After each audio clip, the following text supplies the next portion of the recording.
ओम शांति। आज है 31 दिसंबर 2023।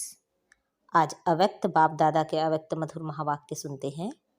आज की मुरली की रिवाइज डेट है 31 नवंबर 1997। मुरली का टॉपिक है संगम युग के प्राप्तियों की प्रारब्ध का अनुभव करो, मास्टर दाता महासहयोगी बनो। आज भाग्य विधाता बाप अपने श्रेष्ठ भाग्यवान बच्चों को देख रहे हैं। हर एक बच्चे के भाग्य की रेखाएं देख देख भाग्य विधाता बाप भी हर्षित होते हैं, क्योंकि सारे कल्प में चक्र लगाओ तो आप जैसा श्रेष्ठ भाग्य किसी धर्म आत्मा, महान आत्मा, राज्य अधिकारी आत्मा किसी का भी इतना बड़ा भाग्य नहीं है जितना आप संगम युगी श्रेष्ठ आत्माओं का है। मस्तक से अपने भाग्य की रेखाओं को देखते हो। बाप दादा हर एक बच्चों के मस्तक में चमकती हुई ज्योति की श्रेष्ठ रेखा देख रहे हैं। आप सभी भी अपनी रेखाएं देख रहे हो। नैनों में देखो तो स्नेह और शक्ति की रेखाएं स्पष्ट हैं। मुख में देखो, मधुर श्रेष्ठ वाणी की रेखाएं चमक रही हैं। ओठों पर देखो, रूहानी मुस्कान, रूहानी खुशी की झलक की रेखाएं दिखाई दे रही हैं। हृदय में देखो व दिल में देखो तो दिलाराम के लव में लवलीन रहने की रेखा स्पष्ट है। हाथों में देखो, दोनों ही हाथ सर्व खजानों से संपन्न होने की रेखा देखो। पाँवों में देखो, हर कदम में पदम की प्राप्ति की रेखा स्पष्ट है। कितना बड़ा भाग्य है। भाग्य विधाता बाप ने हर एक बच्चे को पुरुषार्थ से श्रेष्ठ कर्मों की कलम से यह सब रेखाएं खींचने की खुली दिल से खुली छुट्टी दे दी है। जितनी लकीर लंबी खींचना चाहो उतनी खींच सकते हो, लेकिन समय के अंदर। जिसको जितनी लंबी लकीर खींचनी है वह स्वयं ही खींच सकते हो। बाप ने कलम आपके हाथ में दिया है तो वह लकीर खींचने आती है। खींची या खींचना नहीं आती है? सभी को आती है? हाँ जी, बहुत अच्छा। देखो, अभी के तकदीर की लकीर आपको सारे कल्प में भी श्रेष्ठ बनाती है। 21 जन्म तो सदा संपन्न और सुखी रहने की रेखा चलती ही है, और द्वापर कलयुग में भी आपके पूज्य बनने की रेखा श्रेष्ठ रहती है। तो इस समय के भाग्य की रेखा सारा कल्प सदा साथ चलती है, क्योंकि अविनाशी बाप की अविनाशी रेखा है। तो सदा अपने श्रेष्ठ भाग्य की रेखा स्मृति में रहती है। रहती तो है, लेकिन कभी इमर्ज रहती है, कभी मर्ज रहती है, वह सदा ही इमर्ज रहती है। इसमें कम हाथ उठा रहे हैं। देखना, सदा इमर्ज रहे। इमर्ज रहने की निशानी है कि पुरानी स्मृतियाँ, पुराने संस्कार की रेखाएं मर्ज हो जाती हैं। कभी भी पुराने संस्कारों की रेखाएं व पुरानी बातों के स्मृति की रेखाएं इमर्ज नहीं हो, मर्ज हो, और मर्ज रहते रहते समाप्त हो जाएं। जहाँ श्रेष्ठ भाग्य की रेखाएं इमर्ज है, वहाँ पुरानी रेखाएं इमर्ज होना असंभव है। अगर होती हैं तो सिद्ध होता है कि श्रेष्ठ भाग्य की रेखा सदा इमर्ज नहीं रहती। तो क्या समझते हो, इतने श्रेष्ठ भाग्य की रेखाएं इमर्ज होनी चाहिए या मर्ज? बाप दादा वर्तमान समय सभी बच्चों को वर्तमान संगम युग की प्राप्तियों के प्रारब्ध रूप में देखना चाहते हैं। पुरुषार्थ बहुत समय किया, अभी पुरुषार्थ स्वतः चले, मेहनत वाला पुरुषार्थ नहीं। क्या अंत तक पुरुषार्थ की मेहनत करते रहेंगे? संगम युग के प्राप्तियों की प्रारब्ध का अनुभव अब नहीं करेंगे तो कब करेंगे? भविष्य की प्रारब्ध अलग चीज है, वह तो आपकी इस पुरुषार्थ के प्रारब्ध की परछाई है। वह तो आपके पीछे पीछे आप ही आएगी। लेकिन विशेष बात है इस समय के प्रारब्ध प्राप्त करने की। ऐसे नहीं कोई पूछता है कैसे है, क्या हाल चाल है, तो अभी तक यही नहीं कहते रहो कि पुरुषार्थ चल रहा है। पुरुषार्थ तो है, लेकिन पुरुषार्थ की प्रारब्ध अभी अनुभव करो। वह प्रारब्ध है सर्वशक्ति संपन्न, सर्व ज्ञान संपन्न, सर्व विघ्न विनाशक मूर्त। यह अभी की प्रारब्ध भविष्य में स्वतः ही प्राप्त होगी। जैसे भविष्य में सिर्फ प्रारब्ध है, पुरुषार्थ समाप्त है, ऐसे अभी बाकी रहे हुए समय में प्रारब्ध स्वरूप का विशेष अनुभव करो। जब प्रारब्ध कहते हैं तो पुरुषार्थ की ही प्रारब्ध होती है। पुरुषार्थ किया है, उस पुरुषार्थ अनुसार ही प्रारब्ध का अनुभव कर सकते हैं। लेकिन बाप दादा बच्चों से क्या चाहते हैं? पूछते हैं ना, बाप दादा हमसे क्या चाहते हैं? तो बाप दादा यही चाहते हैं कि अब थोड़े समय के लिए पुरुषार्थ के प्रारब्ध स्वरूप बन जाओ। बन सकते हो कि पुरुषार्थ की मेहनत अच्छी लगती है, प्रारब्ध वाले बनेंगे। अभी पुरुषार्थ कर रहा हूँ, पुरुषार्थ हो जाएगा, करके दिखाएंगे। यह शब्द समाप्त हो। करके दिखाएं क्या? दिखाओ। और कब दिखाएंगे? क्या विनाश के समय दिखाएंगे? इसकी बहुत सहज विधि है कि अब मास्टर दाता बनो। बाप से लिया है और लेते भी रहे हो, लेकिन आत्माओं से लेने की भावना नहीं रखो।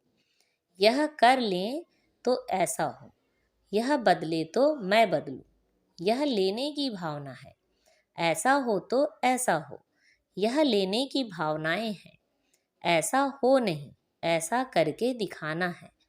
हो जाए तो नहीं, लेकिन होना ही है और मुझे करना ही है। मुझे वाइब्रेशन देना है, मुझे रहमदिल बनना है, मुझे गुणों का सहयोग देना है, मुझे शक्तियों का सहयोग देना है। मास्टर दाता बनो। लेना है तो एक बाप से लो। अगर और आत्माओं से भी मिलता है तो बाप का दिया हुआ ही मिलेगा। तो दाता बन फ्राग दिल बनो। देते रहो। देने आता है या सिर्फ लेने आता है? अब जो जमा किया है वह दो। आपस में ब्राह्मण आत्माएं भी मास्टर दाता बनो। और दे तो मैं दूं? नहीं, मुझे देना है। खजाना है आपके पास, भरपूर है, गुणों से भरपूर है, शक्तियों से भरपूर है तो देते क्यों नहीं हो? अपने लिए छिपाकर रखा है क्या? जब खजानों से भरपूर हो तो देते जाओ। यह क्यों करता है, यह क्यों कहता है, यह सोच नहीं करो। रहम दिल बन अपने गुणों का, अपनी शक्तियों का सहयोग दो। इसको कहा जाता है मास्टर दाता, महा सहयोगी। सहयोगी भी नहीं, महा सहयोगी बनो, महादाता बनो। तो समझा बाप दादा क्या चाहता है? बाप दादा अभी तक बच्चों के पुरुषार्थ की मेहनत देख नहीं सकते। डायमंड जुबली समाप्त हुई और डायमंड अभी तक बेदाग बनने के पुरुषार्थ में लगे हुए हैं। डायमंड जुबली अर्थात हर ब्राह्मण आत्मा डायमंड चमकता रहे। आप सोचेंगे कि डायमंड जुबली हमारी तो थी नहीं, वह तो दादियों की हुई। आपकी हुई या दादियों की हुई? किसकी हुई? यज्ञ के स्थापना के कार्य की डायमंड जुबली। सिर्फ दादियों की नहीं, स्थापना के कार्य की डायमंड जुबली। तो आप सभी चाहें तो 2 साल के हो, चाहे 12 साल के हों, चाहे 50 के हों, लेकिन स्थापना के कार्य के निमित्त तो हो ना, या नहीं? निमित्त हो। ब्राह्मण माना ही ब्रह्मा बाप के साथ स्थापना के कार्य के निमित्त आत्मा, वही ब्रह्मा कुमार या कुमारी कहला सकते हैं। तो ब्रह्मा कुमार कुमारी सभी हो या पुरुषार्थी कुमार कुमारी हो? क्या हो? ब्रह्मा कुमार कुमारियां अर्थात जन्म लिया और ब्रह्मा बाप के साथ स्थापना के निमित्त आत्मा बने। तो ऐसे नहीं सोचना हम तो अभी नए हैं, हम तो अभी छोटे हैं, लेकिन समय के अनुसार जब समय समाप्ति के नज़दीक है तो छोटों को, नयों को इतना ही तीव्र पुरुषार्थ करना ही है। अगर ब्राह्मण हैं तो, अगर क्षत्रिय हैं तो छुट्टी है, लेकिन ब्राह्मण हैं तो ब्राह्मण सो देवता कहा जाता है, क्षत्रिय सो देवता नहीं। तो ब्राह्मण आत्माओं को स्थापना के निमित्त बनना ही है ही निमित्त। इसलिए अभी मास्टर दाता बनो। दान नहीं करो लेकिन सहयोग दो। ब्राह्मण ब्राह्मण को दान नहीं कर सकता, सहयोग दे सकता है। तो क्या कहा? महादाता और महासहयोगी बनो। अभी 1 साल वाला भी है तो भी समय के अनुसार अभी बचपन की बातें समाप्त करो, क्योंकि सभी बच्चे वानप्रस्थ अवस्था के समीप हो। समय की गति प्रमाण, ड्रामा के नियम प्रमाण अभी सभी की वानप्रस्थ अवस्था समीप है। बाप दादा जानते हैं कि बच्चों का बाप से जिगरी स्नेह है। जिगरी स्नेह है ना, या ऊपर ऊपर का स्नेह है, दिल का स्नेह है, तब तो भाग कर आए हो ना। देखो, बेहद के हाल में बेहद के बाप के बच्चे बेहद के रूप में विराजमान हैं। यह हाल अच्छा लगता है ना, या दूर लगता है? देखो, बैठने में तो दूर है, लेकिन बाप दादा अपने दिल की बहुत बड़ी स्क्रीन में आप सब दूर बैठे हुए बच्चों को अति समीप देख रहे हैं, दूर नहीं देख रहे हैं। बाप दादा के दिल की स्क्रीन बहुत बड़ी है, अभी तक साइंस वालों ने भी नहीं निकाली है, इसलिए आप दूर नहीं बैठे हो, बाप दादा के दिल में बैठे हो। ऐसे समझते हो? कुर्सी पर बैठे हो, दरी पर बैठे हो, या दिल में बैठे हो? दृश्य तो बहुत अच्छा सुंदर लग रहा है। फूल पीछे तक भरा हुआ है या कुछ खाली है? बाप दादा देख रहे हैं, पीछे थोड़ा खाली है। देखो, आप लोगों को बाप दादा ने काम दिया था, आप भूल गए होंगे, लेकिन बाप दादा को याद है। कौन सा काम दिया था? क्रोध मुक्त का। आज वह नहीं पूछेंगे, पहला चांस लिया है ना, तो आज क्रोध मुक्त का पूछेंगे तो दिल शिकस्त हो जाएंगे। बाप दादा को रिजल्ट पता है, पूछेंगे। आप लोगों से भी वहाँ से रिजल्ट मांगेंगे। आज छोड़ देते हैं, तो काम दिया था कि 9 लाख तैयार करके दिखाओ। याद है, हर जोन को कहा था। तो किस जोन ने 9 लाख तैयार किए हैं? बंगाल बिहार का सेवा का टर्न है, तो बंगाल बिहार ने 9 लाख तैयार किया है? चुप हैं, बोलते नहीं हैं। चलो, एक जोन नहीं, सभी जोन ने, देश विदेश वालों ने मिलकर 9 लाख तैयार किए हैं। विदेश वाले बताओ, 9 लाख हैं? बाप दादा तो अपनी डेट फिक्स करते हैं और उसी फिक्स डेट पर आते हैं। आप भी सब बातों की डेट फिक्स करते हो। यह हॉल कब तक बनेगा, फंक्शन कब होगा, यह डेट फिक्स करते हो ना। तो इसकी डेट कौन सी है? फिक्स है? विनाश के अंत में या पहले? क्या होगा, क्या सोचा है? कौन सी डेट है? कोई डेट है या अभी फिक्स नहीं किया है? यह भी बाप करे, करना आपको है। बाप दादा तो कहेंगे कि शुभ कार्य में देरी नहीं करो, फिर क्या करेंगे? चलो, इस सीजन के एंड में हो जाए तो भी अच्छा। इतनी हिम्मत है? सिर्फ दाता बन जाओ। अगर दाता बनेंगे तो दाता की भावना से आपकी रॉयल फैमिली और समीप वाली प्रजा बहुत जल्दी बनेगी। वह लोग तो इंतजार कर रहे हैं, सिर्फ सदा दाता बनने की देरी है, महान सहयोगी बनने की देरी है। ज़्यादा खजाना स्वयं प्रति व सिर्फ स्वयं की सेवाओं के प्रति लगाते हो, अपने अपने सेवाओं के ड्यूटीज़ में ज़्यादा समय लगाते हो। महान दाता बन, बेहद के दाता बन, वर्ल्ड के गोले पर खड़े हो, बेहद की सेवा में वाइब्रेशन फैलाओ। विश्व राजा बनना है, सिर्फ जोन के व अपने अपने ड्यूटीज़ के सर्किल के राजा नहीं बनना है। विश्व कल्याणकारी हो।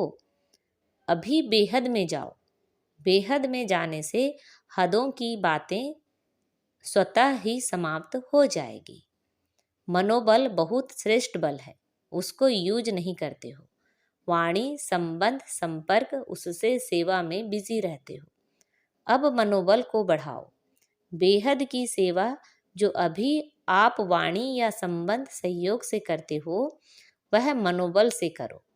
तो मनोबल की बेहद की सेवा अगर आपने बेहद की वृत्ति से मनोबल द्वारा विश्व के गोले के ऊपर ऊंचा स्थित हो, बाप के साथ परम धाम की स्थिति में स्थित हो, थोड़ा समय भी यह सेवा की तो आपको उसकी प्रालब्ध कई गुना ज़्यादा मिलेगी।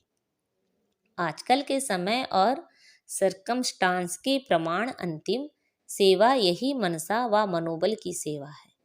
इसका अभ्यास अभी से करो। चाहे वाणी द्वारा व संबंध संपर्क द्वारा सेवा करते हो, लेकिन इस समय मनसा सेवा का अभ्यास अति आवश्यक है। साथ साथ अभ्यास करते चलो। समझा क्या करना है? यह मनसा सेवा वही रंगत दिखाएगी जो स्थापना के आदि में बाप की मनसा द्वारा रूहानी आकर्षण ने बच्चों को आकर्षित किया, और मनसा सेवा के फल स्वरूप अभी भी देख रहे हो कि वही आत्माएं अब भी फाउंडेशन है। ड्रामा अनुसार यह बाप की मनसा आकर्षण का सबूत है जो कितने पक्के हैं। तो अंत में भी अभी बाप के साथ आपकी भी मनसा आकर्षण, रूहानी आकर्षण से जो आत्माएं आएंगी वह समय अनुसार समय कम, मेहनत कम और ब्राह्मण परिवार में वृद्धि करने के निमित्त बनेंगी। वही पहले वाली रंगत अंत में भी देखेंगे। जैसे आदि में ब्रह्मा बाप को साधारण ना देख श्री कृष्ण के रूप में अनुभव करते थे। साक्षात्कार अलग चीज है, लेकिन साक्षात स्वरूप में श्री कृष्ण ही देखते, खाते पीते चलते थे। ऐसा है ना? तो स्थापना में एक बाप ने किया, अंत में आप बच्चे भी आत्माओं के आगे साक्षात देवी देवता दिखाई देंगे। वह समझेंगे ही नहीं कि यह कौन कोई साधारण है। वही पूज्यपन का प्रभाव अनुभव करेंगे। तब बाप सहित आप सभी के प्रत्यक्षता का पर्दा खुलेगा। अभी अकेले बाप को नहीं करना है, बच्चों के साथ प्रत्यक्ष होना है। जैसे स्थापना में ब्रह्मा के साथ विशेष ब्राह्मण भी स्थापना के निमित्त बने, ऐसे समाप्ति के समय भी बाप के साथ साथ अन्य बच्चे भी देव रूप में साक्षात अनुभव होंगे। इसके लिए यही जो आज सुनाया, सभी अभी से प्रारब्ध स्वरूप में स्थित रहो। छोड़ो छोटी छोटी बातों को, अब ऊंचे जाओ। विशेष प्रारब्ध स्वरूप का साक्षात्कार स्वयं भी करो और कराओ। समझा? अभी सभी अपने अनादि स्वरूप में 1 सेकंड में स्थित हो सकते हो, क्योंकि अंत में 1 सेकंड की ही सीटी बजने वाली है। तो अभी से अभ्यास करो, बस टिक जाओ। ड्रिल कराई। अच्छा, सर्व चारों ओर के बच्चों को सदा भाग्य की रेखाएं इमर्ज रूप में स्मृति में रखने वाली आत्माओं को सदा अपने संगम युगी सर्व प्राप्ति स्वरूप प्रालब्ध को अनुभव करने वाले सदा मास्टर दाता महासहयोगी आत्माओं को सदा मनसा सेवा द्वारा विश्व के आत्माओं के कल्याणकारी आत्माओं को बाप दादा का याद प्यार, गुड मॉर्निंग और नमस्ते। हम सब रूहानी बच्चों की रूहानी बाप दादा को याद प्यार, गुड मॉर्निंग और नमस्ते। आज बाबा ने हमें वरदान दिया है, कर्म योग की स्टेज द्वारा कर्म भोग पर विजय प्राप्त करने वाले विजयी रत्न भव। कर्म योगी बनने से शरीर का कोई भी कर्म भोगना का अनुभव नहीं कराता है। मन में कोई रोग होगा तो रोगी कहा जाएगा। अगर मन निरोगी है तो सदा तंदुरुस्त है। सिर्फ शेष सैया पर विष्णु के समान ज्ञान का सिमरण कर हर्षित होते, मन शक्ति द्वारा और ही सागर के तले में जाने का चांस मिलता है। ऐसे कर्म योगी ही कर्म भोग पर विजय प्राप्त कर विजयी रत्न बनते हैं। आज का स्लोगन है, साहस को साथी बना लो तो हर कर्म में सफलता मिलती रहेगी। अच्छा, ओम शांति।